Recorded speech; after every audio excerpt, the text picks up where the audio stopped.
la plupart des fervents religieux, c'est parce qu'ils n'appliquent pas. Vous voyez par exemple le problème du fondamentalisme en islam. Mais est-ce que Mahomet a dit qu'il faut tuer les gens? Non. Donc, on parle de la franc-maçonnerie, on parle de la Rose-Croix. De toute façon, ce que je dis n'a rien à voir ni avec la franc-maçonnerie, ni avec la Rose-Croix. En fait, c'était juste... Ça n'a rien à voir, Okay. ni Donc avec vous la avez dit franc-maçonnerie, que... ni avec la Rose-Croix. Vous disiez qu'il n'y a pas de mauvaise religion. Voilà, c'était là où vous étiez en train de parler. Le problème, poser cette c'est question. le respect des enseignements religieux. Et parmi les enseignements religieux, puisque vous voulez toujours vous focaliser sur la Bible et les évangiles, de tous les enseignements religieux, Jésus lui-même, il a dit, le plus grand commandement de tous, c'est l'amour. Vous devez même aimer votre propre ennemi. Combien de religieux respectent ça? Mais ça, je ne suis pas venu pour parler des religions, je suis venu pour parler d'un phénomène oui, qui existe et dont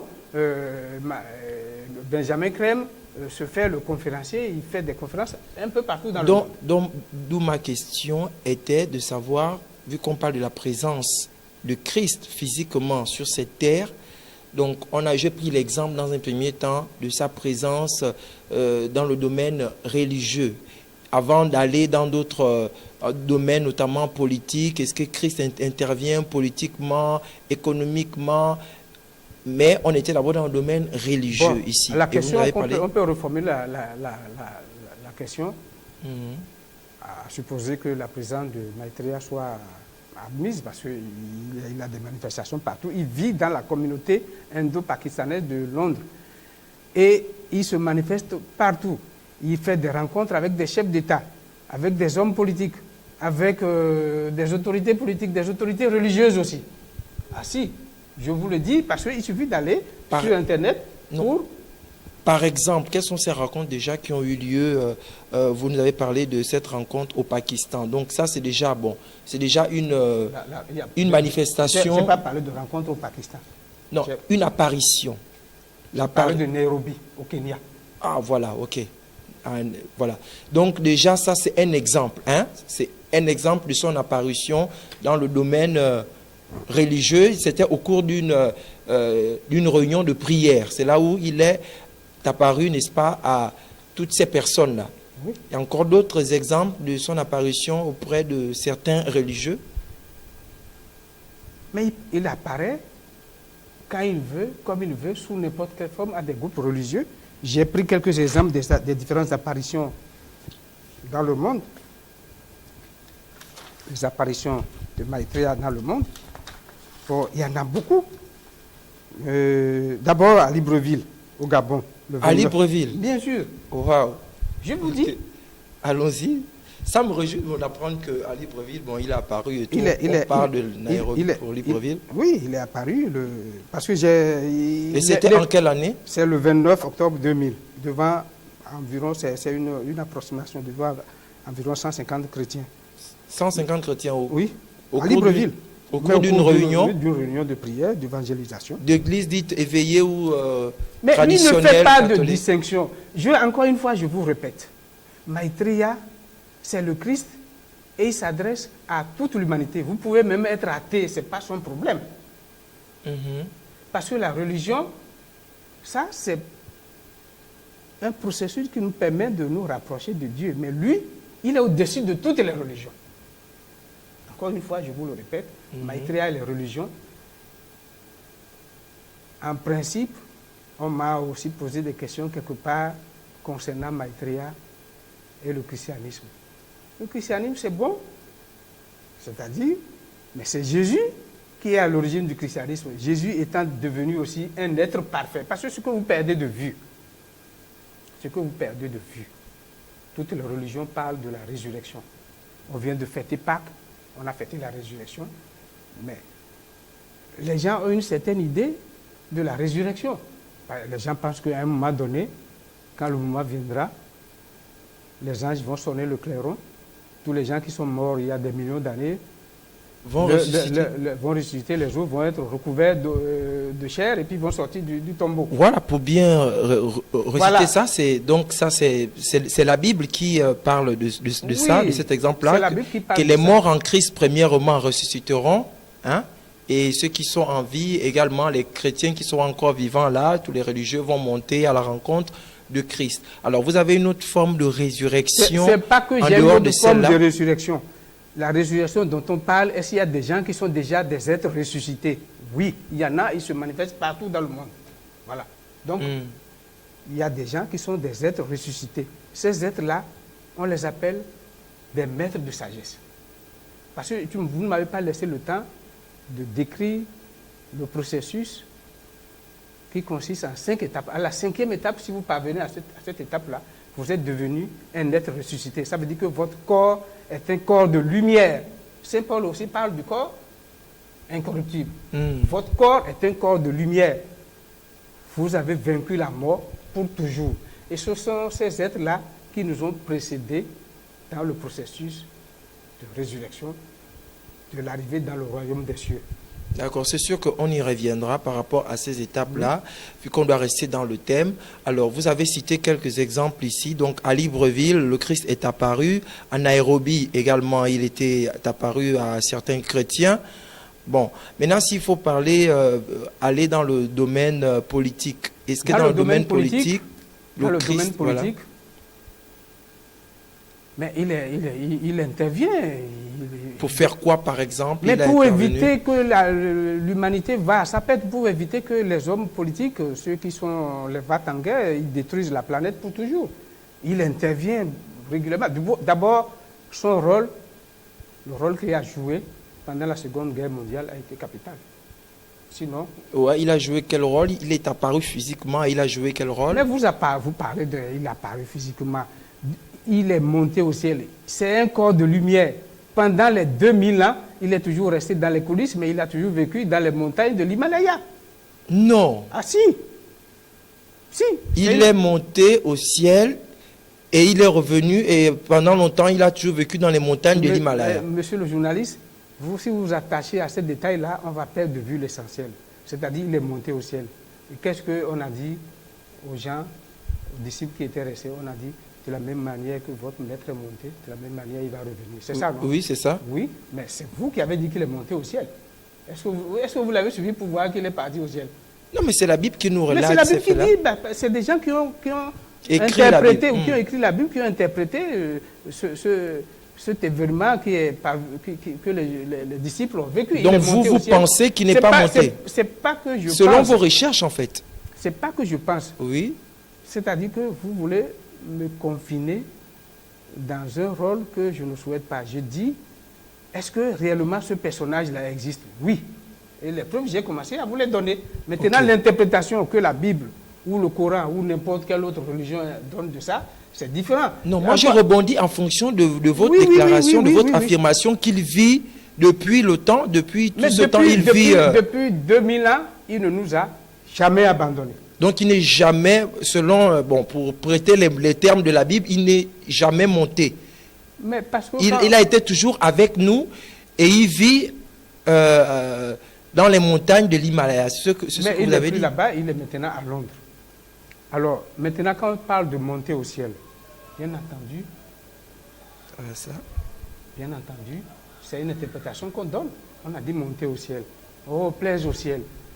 Mais le ciel, si vous vous intéressez au ciel, mais on ne va pas s'en sortir, puisqu'il y a des gens, moi je discute avec des gens qui sont foncièrement athées, en disant, ben, vous avez dit que Jésus est monté au ciel, mais les astronautes, ils ont été dans l'espace, ils ont été sur la Lune, ils n'ont vu personne. Alors, ce à quoi moi je leur réponds, mais le ciel dont on parle là, il ne s'agit pas d'un ciel physique, c'est un niveau de conscience. C'est ce qu'il faut comprendre. C'est un niveau de conscience. C'est un niveau de conscience, ce n'est pas le ciel physique, parce que les gens pensent au ciel, et quand on présente ça comme ça, il y a beaucoup de gens. Donc c'est un ciel spirituel en fait. Mais c'est un niveau de conscience, là où vous êtes là. Je vais vous donner encore un autre exemple. Vous pensez que vous, monsieur Rossilin, vous êtes conscient, vous existez, mais en réalité, pour ces êtres-là qui sont des êtres ressuscités, mais vous ne savez même pas qui vous êtes. L'exemple que je vais vous donner, c'est que Jésus était en train de prêcher et ceux qui l'aidaient, ses disciples, quelques-uns sont venus le voir pour dire aujourd'hui, maître, nous on ne peut pas te suivre parce qu'on a perdu quelqu'un, on doit aller l'enterrer. Vous savez la réponse que Jésus leur a donnée. Laissez les morts aller enterrer leurs morts. Ce qui veut dire quoi? Que celui qui est mort, il est mort. Mais celui qui va enterrer aussi, c'est un être mort parce qu'il ne sait pas, il n'est pas conscient de sa divinité. Voilà. Il n'est pas conscient de sa divinité. Le processus de la spiritualisation, c'est arriver un jour à être pleinement conscient de la divinité qui est en nous. Ça aussi, vous ne pouvez pas le refuser. D'accord. Même Saint Paul, qu'est-ce qu'il a dit? Il dit, ne savez-vous pas que vous êtes le temple de Dieu et que l'Esprit de Dieu habite en vous? Mais vous n'êtes pas conscient de cet Esprit de Dieu qui habite en vous. D'accord. Donc alors, vous êtes professeur, un homme mort. Ok, professeur Romain Akofon, voilà, je tiens à vous rappeler, chers téléspectateurs, vous qui nous regardez, nous recevons, n'est-ce pas, le professeur Romain Akofon, qui est un chercheur de vérité spirituelle. Il n'appartient pas à une religion ou à une église. C'est un homme spirituel qui fait des recherches sur le domaine spirituel et qui a des vérités, n'est-ce pas, qu'il a recueillies tout au long de ses recherches et qu'il essaie de partager ici avec vous. Alors, professeur, aujourd'hui, comme on disait tantôt, le thème, on parle, n'est-ce pas, de la présence physique de Christ. Avant de parler de l'Himalaya, de Jésus, de Christ qui vivait là-bas, ma question était de vous demander, n'est-ce pas, que vous puissiez nous présenter ici les exemples de sa présence physique, de son intervention dans le monde politique pour justement aider. Vous parlez de la guerre mondiale, donc comment Christ est apparu physiquement, comme il est apparu à Nairobi et à Libreville dans le domaine politique pour influencer, exemple, positivement la politique présente que nous vivons dans notre monde. Bien. Maitreya, le Christ, d'abord, il y a une règle, parce qu'il n'est pas seul, il a la tête d'un groupe d'êtres ressuscités qu'on appelle les maîtres de sagesse, dont Jésus. Alors, comment... Donc Maitreya dirige tout un groupe en fait. C'est le roi, c'est lui qui est à la tête de la hiérarchie qui constitue ce qu'on appelle le royaume des cieux, le royaume de Dieu, le royaume des âmes. Oui, ça c'est sûr, mais en fait, comme on parle de sa présence physique, oui, la présence physique, oui. Donc il a un groupe avec lui physiquement aussi. Oui, physiquement, qui voyage avec lui, prenons-le comme ça. Ne vous en faites pas. Ils n'ont pas le même corps que nous. Leurs corps, ce sont des corps de lumière. Vous pouvez les voir, les toucher, mais vous n'êtes pas pareil. D'accord. Ok, donc on était sur ces exemples physiques de politique, etc. Sa première... Enfin, l'une de ces interventions, puisque nous sommes en Afrique, on va penser à Nelson Mandela. Nelson Mandela a été beaucoup influencé par le Christ, Maitreya. Il est apparu dans sa prison en Afrique du Sud, où il croupissait depuis plusieurs années, pour lui dire tes idées pour mettre fin à l'apartheid, à l'unité de la nation. Écris ça. Et on va transmettre ça à Frédéric de Klerk. Nelson Mandela n'en croyait pas de ses yeux. Il a dit, mais écoutez, là où moi je suis en prison, je suis un noir, je ne peux même pas m'adresser aux responsables de la prison. Et à plus forte raison, toi tu me demandes d'écrire à Frédéric de Klerk. Mais comment vous détenez justement ces informations? Mais c'est publié dans les revues, c'est publié. C'est publié, vous avez sur Internet, on peut retrouver ça, vous avez le nom du site. Oui, c'est Partage International. Partage International, www.partageinternational.org pour que nos amis retrouvent ça. Oui. Où Nelson Mandela a été visité par Christ Maitreya physiquement. Oui, il a beaucoup influencé. Il a beaucoup influencé les gens dans le domaine politique et économique. Et il y a Nelson Mandela, et on connaît la suite. Hein. La suite, c'est que Nelson Mandela a fait ses propositions qui ont été transmises à Frédéric de Klerk. Et qui ont abouti finalement à sa libération. À sa libération. Et à la création de la commission Dialogue et Réconciliation. Et ils sont réussis. Et à l'abolition de l'apartheid. Et à créer une nation arc-en-ciel. D'accord. Alors... Mais ce n'est pas le seul homme politique.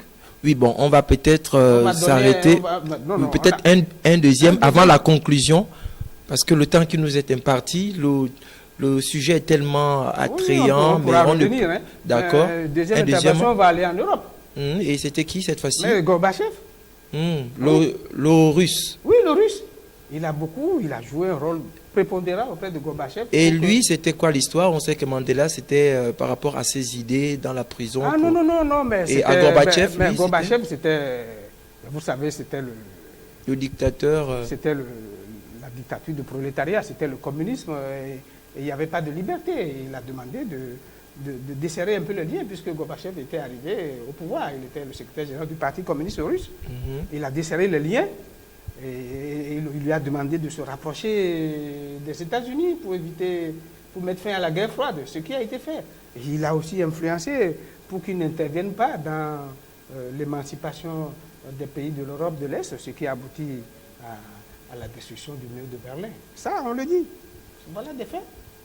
D'accord. Ok. Alors, comme vous l'aviez dit, hein, vous conviendrez avec moi que c'était un sujet assez Oui, large. moi, je peux revenir autant de fois que D'accord. possible. Hein. On pourra revenir. Alors, comme mot de fin, brièvement, par rapport en 2 minutes, hein, ok, qu'est-ce que vous pouvez laisser à nos amis téléspectateurs par rapport justement à leur faire prendre conscience de la présence physique de Christ chaque jour dans notre quotidien, dans ce monde? Qu'est-ce que vous pouvez leur dire? Ben, ce que je peux dire aux téléspectateurs, quelle que soit leur croyance religieuse, ils ne doivent pas penser que leur croyance est vaine. Le Christ existe. Regardez là ici. Regardez la caméra. Oui, le Christ existe bel et bien. Et pour résoudre les problèmes, parce qu'en fait, s'il vient, c'est parce que les problèmes de l'humanité sont énormes. Les problèmes de la faim, les problèmes de la pollution, le problème des menaces de guerre atomique. Et il veut que chacun prenne le chemin de l'arrivée au royaume de Dieu. Alors, ces conseils sont simples. Il dit, je suis scandalisé lorsque je vois que dans le monde, il y a de l'abondance pour la nourriture, alors qu'il y a des millions et des millions de personnes qui meurent dans le monde. Il faudrait que l'humanité s'habitue, fasse un pas en direction du partage. Et quand il dit comme ça, il s'adresse surtout aux pays très développés qui maîtrisent ou monopolisent 90% des ressources, alors que le reste du monde, la majorité, on vit dans la misère, la pauvreté, et il veut qu'on partage les richesses équitablement, qu'on pense aux autres. Parce qu'il dit, ce n'est pas seulement en priant qu'on prend le chemin de Dieu, en partageant, vous prenez le chemin de la divinité. En partageant et en pratiquant la justice. Je l'ai lu Bien dans sûr, votre ouvrage. liberté, justice, amour. D'accord.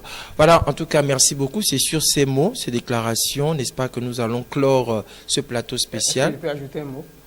On n'a plus de temps, hein, peut-être en 15 secondes. Hein, 15 secondes. Il donne des interviews incognito un peu partout. Il a commencé par les États-Unis, il est parti au Mexique, il était récemment au Brésil et à l'heure où nous parlons, il donne des interviews comme un simple citoyen qui fait des propositions sur les problèmes qui se posent au monde, à l'humanité. D'accord. Voilà donc, merci beaucoup, professeur Romain Akofon, d'être... n'est-ce pas, passé dans le cadre de ce plateau spécial. Donc, comme vous l'avez dit, on reviendra au cours de d'autres plateaux pour plus ample éclairer, apporter ce que vous avez au fond de vous à tous nos amis téléspectateurs pour que les uns et les autres soient édifiés, pour qu'on ne soit pas seulement peut-être focalisé rien que sur ce que tel livre sacré nous enseigne, mais que nous puissions avoir une autre vision, une autre approche de d'autres réalités spirituelles. Donc, merci beaucoup d'être passé. Monsieur le journaliste. D'accord. Nous disons merci à Peyton Sawango qui était à la réalisation de cette émission. Merci également à notre ami Makaya de CTK Mazigui qui était à la coordination. Et Libimbi Christ, comme directeur de général, n'est pas en reste. On se retrouve très prochainement. Quant à moi, je suis Roslin Rekaweya Sango Mwadiena. Bye bye.